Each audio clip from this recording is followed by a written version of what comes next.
presented by KJ Bhojpuri.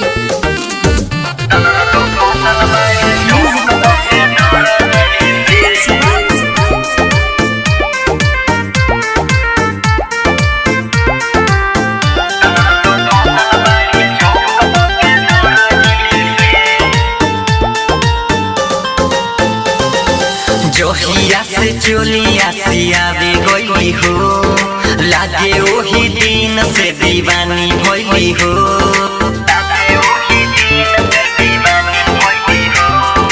जोहिया से चोलिया सियावे गई हो, लागे ओही दिन से दीवानी भइली हो।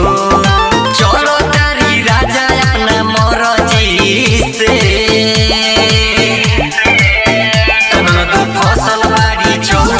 के दरजी से तनला दो फसल बाड़ी चौक पके दरजी से, तनला दो फसल बाड़ी चौक पके दरजी से।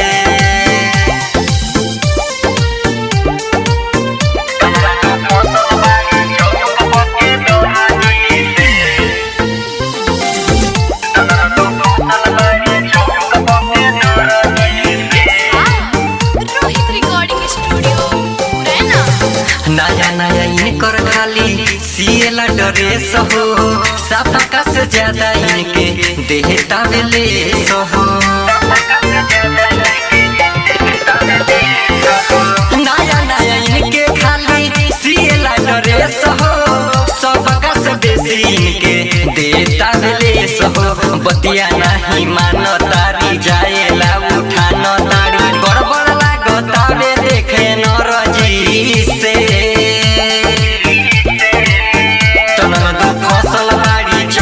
पके दरजी से तनला दो फसल बाड़ी चौक पके दरजी से, तनला दो फसल बाड़ी चौक पके दरजी से।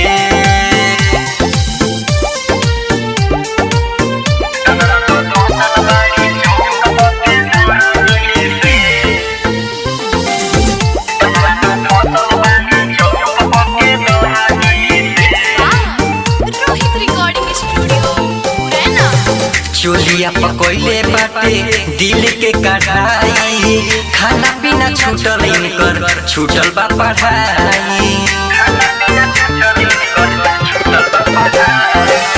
चोलिया पकोइले बाटे दिल के कढ़ाई, खाना पीना छूटल इनकर छूटल बा पढ़ाई। लागे इज्जत करिए नाश भइली दीपू राजा के